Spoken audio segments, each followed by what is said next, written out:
Give them a shot to do what?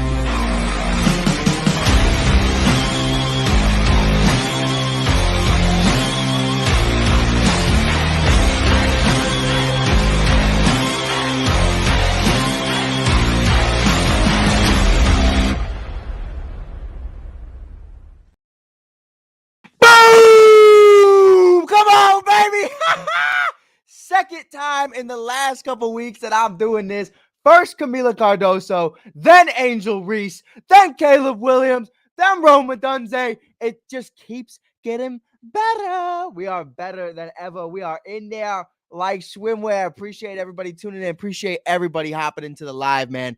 We have so much to talk about tonight. I mean, this is the first day of the rest of our lives. And I wish my dad was here to see this right now, because what the Chicago Bears have the potential chance to do is to not only contend for a Lombardi trophy, but to sustain success, longevity, and having continuity throughout the organization, creating a dynasty, creating a legacy. That's the conversation tonight. The Chicago Bears are finishing day one of the 2024 NFL draft with a banger, having the Lions and Packers shaking in their boots. Not really worried about the Vikings, who fucking took JJ McCarthy.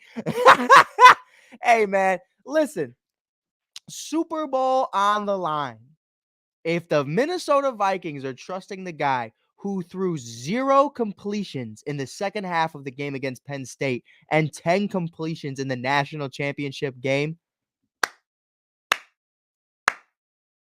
congratulations. Justin Jefferson is probably requesting a trade as we speak. Give me my bag or I'm gone. That's probably exactly what he's saying. Remember when Michael Jordan faxed "I'm back" to the Bulls organization? He's probably just faxing a straight middle finger emoji. I couldn't, like, you're lucky you got Jordan Addison, man, because I know Justin Jefferson's hot right now. But the Chicago Bears land Caleb Williams #1 overall. Woo! I got the woo from Caleb Williams. Hey, he must be watching the pod. I know he got that from me. And Rome Odunze, who that was last week, throughout the entirety of this offseason, after getting Keenan Allen, we had a good idea that the Chicago Bears were likely going to still take a wide receiver. And some people called me an idiot. Some people called me crazy. And this isn't saying like credit to me or anything like that, because a bunch of people thought we were going Rome or Malik or Marv, but for the people that thought the Chicago Bears didn't need to bring in a wide receiver, you have to look at the league. You have to look at what other GMs and other ownerships have been able to do over the last 5 to 10 years to really just build that continuity, build that relationship with a wide receiver and a young quarterback. You see it already with Joe Burrow, Jamar Chase, and T. Higgins. You see it now with A.J. Brown, Devontae Smith, and Jalen Hurts. Obviously, Tua Tagovailoa, Jalen Waddle. They tried to do it with Garrett Wilson and Zach Wilson, just didn't work out. But we see how it works out. And, man, I said it from day one. I thought it was going to be Rome at 9. I will say this. Our final mock draft, I said, F it. I said, forget it. We're balls to the walls. We're getting Marv. So, of course, the last couple of days I've been saying I think we're going to trade up for Marv. But that was just my fan bias coming at me. But all offseason, we understood. After not all offseason, I should say. But after trading for Keenan Allen, trading away Justin Fields, I had a pretty good idea that with Keenan Allen on a 1-year deal, and the reason he was traded was due to financial issues, he wasn't willing to take a pay cut. He wants a long-term deal. It makes a lot of sense that they bring in Rome, because in case Keenan walks, now you still have DJ and Rome going into 2025. And DJ Moore, speaking of 2025, is going to be a free agent at the end of that season. So this locks up somebody that Caleb Williams is going to be able to run with, and Rome is going to be able to run with for the next 4 to 5 years plus. Caleb says he wants to be in one organization for the next 20 plus years. Hopefully we can make that happen with both of them, if they're successful, of course. But yeah, man, I appreciate you guys tuning in. I know we didn't do a normal intro. Welcome to the Shy Kid podcast. Make sure you hit that like, hit that follow button. We do daily live Chicago Bears and Chicago sports content. You can check us out on the Give Us a Shot network, link in the bio below. Make sure you check us out on all social media platforms. We just interviewed Angel Reese, Camila Cardoso, Brenna Maxwell, and so many others. We're excited to see what Matt Mervis and company are going to do, who have been on the show before. So make sure you check us out on Give Us a Shot Network, or follow me on Instagram and TikTok at theshy.kid. Always doing content daily and going live. So getting it out there, man. Let's talk about it. 1 through 10. #1 overall, not a doubt in the world. The Chicago Bears draft Caleb Williams. Number 2, the Washington Commanders draft Jaden Daniels, not a doubt.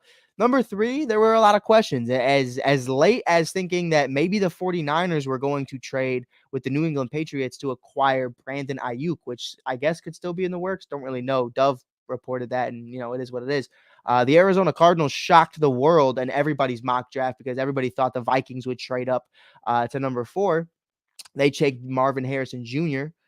Joe Alt, which was a surprising one to me, goes number 5. Justin Herbert does not have an offensive weapon to throw to. They go offensive tackle, which understandably so. Justin Herbert's been hurt over the last couple years, so you definitely want to protect the quarterback. Him and Rashawn Slater are going to do great things. Malik Neighbors goes to the New York Giants. Shout out to him. J.C. Latham goes to the Tennessee Titans. Michael Penix Jr. goes number 8 overall to the Atlanta Falcons. This was the team I was worried about taking Rome Odunze. According to reports, I mean, Kirk Cousins is pissed right now, and they had a conversation about taking a quarterback. I would assume Kirk probably thought somebody like maybe Spencer Rattler in the 3rd or 4th round. But Michael Penix Jr., the guy who tore his ACL twice in the last 5 years, guy who's broken his shoulder how many times, broken his ribs. I mean, he's 27 years old. That's the guy you take number 8. Not even JJ McCarthy, the guy who beat him in the national, whatever. Rome Odunze goes number 9 to Job Bears. And then the Vikings trade up with the New York Jets to get JJ McCarthy. I mean, you just love to see it. You love to see it. Back-to-back great moves for the Bears, and one wasn't even them.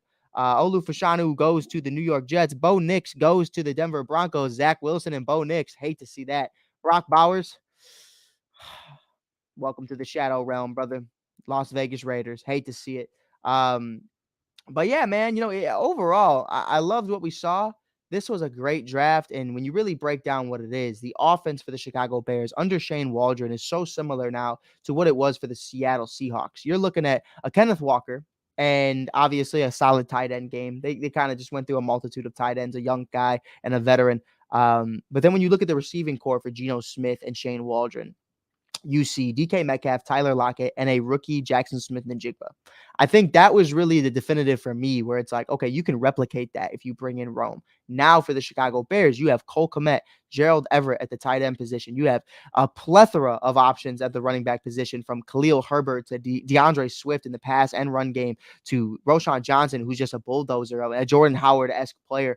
And then you look at the trio you have for Caleb Williams, a young rookie quarterback. You have DJ Moore, Keenan Allen, 2 veterans, just like Tyler Lockett and DK Metcalf, and then you bring in the rookie and Rome Odunze.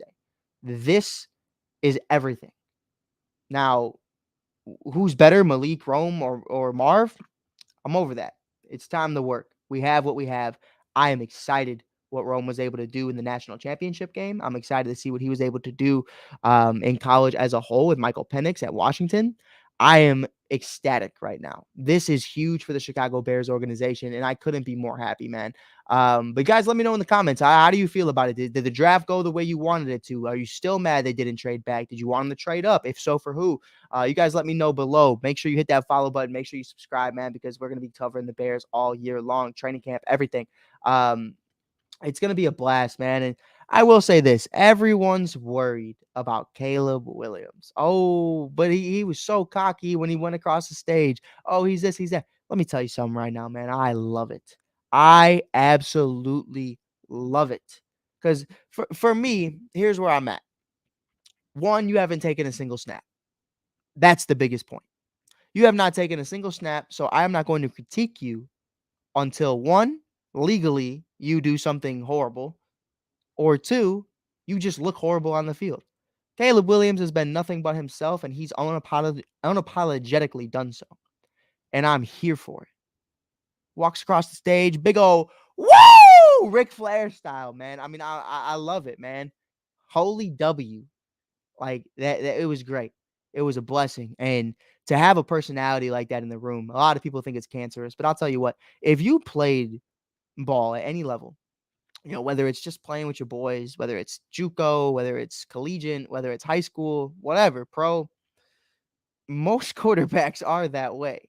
And that's just what it is. Most quarterbacks have an ego, have a chip on their shoulder, are fun about themselves. You know what I mean? And it's it's interesting, man.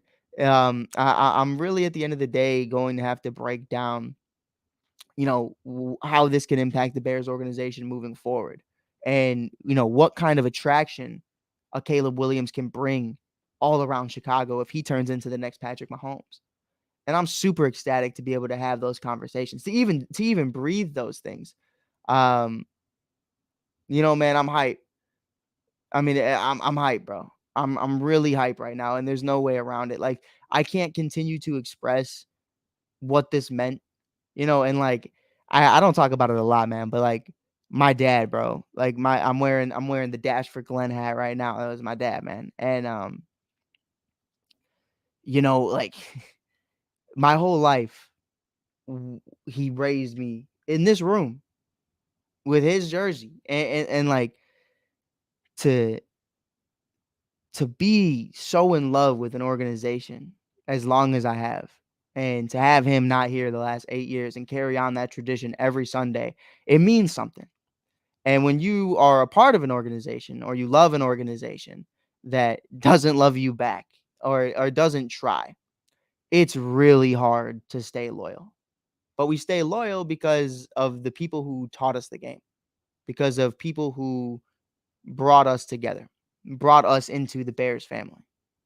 And I think it's so dope that we're going into this new era where I can actually confidently say that I believe in the Chicago Bears. Like it's what it comes down to at the end of the day. So I think it's really dope, man. This is really special. I wish my guy was here to see this. I wish so many others were here to see this right now. Um, of course, I'm still a huge JF1 supporter, a Justin Fields fan, but no way. You know what I mean? No way was I dipping on this team just because Justin Fields left. Um, it's a blast, man. It's a blast. This is sick. This is down film and stuff and talking about all this different stuff, and that's gonna come within the next couple of days. But just to get our initial reactions, man, like this is awesome. This is the hottest thing since Pants with Pockets. Like really. Like Caleb Williams rocking number 18, Peyton Manning's number. Ooh, rocking with it. Kyle Orton's number. Ooh. And some people are asking why 18. Well, of course, he had to wear Kyle Orton's number because no one was going to be able to wear number 12, aka the greatest quarterback of all time, Josh McCown. Nobody was rocking that number. No one was taking that from Josh. He unofficially retired. Number 6 for Cuddy is obviously to Kyler Gordon. Number 1 is to Jalen Johnson. But in all seriousness, man, number 18, I think that's really cool. He said he wanted to officially retire the number 13, and a new era of football. The CW18 era is here, and I'm excited for it, man. Dylan says in the comments, we got to go edge tomorrow, right? You know, I am a big believer in best player available. Best player available unless you truly have those needs. If you think there's an edge, which after today's lack of defense in the first round, because guys were going, I mean, man, Jared Verse went what, 19th to the Los Angeles Rams, if I'm not mistaken. Somebody can quote me on that. I mean, that's crazy. So there's a plethora of great defenders still available in the draft. I think they go defense tomorrow. That's the third round, if I'm not mistaken. So yeah, it's and you know what? To be honest with you, here's where I'm at. I want everybody to be on this boat with me. The Chicago Bears have 9 picks in the NFL draft next year. 2025, we have 9 picks. I wouldn't be opposed to trading up to get into the second round tomorrow. I really wouldn't. If we could potentially get into the second round, I think we're in a great position. Now, really quick, before we say anything else about the Bears, even if the Bears start becoming a Super Bowl caliber team, the rich get richer. Worthy gets drafted. Wide receiver Worthy gets drafted to the Kansas City Chiefs. Isaiah Pacheco, Travis Kelce, Rice, Worth. I mean, Patrick Mahomes, like Hollywood Brown. Like the rich get richer, man. Um, So I'm excited, brother. I'm excited. I'm excited to even be in those conversations for winning the North. So, it's going to be interesting. It's going to be a blast. I appreciate everybody tuning in tonight. I appreciate everybody being here. Make sure you hit that follow button if you haven't already. Join the Bears community. Welcome to the Shy Kid podcast. If you haven't already on the Give Us a Shot Network, give us a like, give us a follow, subscribe. You can hit up all the all the places right now. In link in our bio. You can find us on Instagram, TikTok, YouTube, Twitter, wherever. You can find us on Cut, anywhere really. But I appreciate you guys being here, man. Appreciate you guys always tuning in. Rome Odunze, Keenan Allen, DJ Moore, Cole Kmet, Gerald Everett, top 5 defense, Shane Waldron, DeAndre Swift, a great running back core, and a revamped offensive line, and Caleb Williams, number 18 quarterback of the Chicago Bears, led by Matt Eberflus. Super Bowl or bust. That's the only way about it, man. But appreciate you guys tuning in. Appreciate you guys for being here. I'll check you guys out on the next one. Go Bears, baby. Bear down.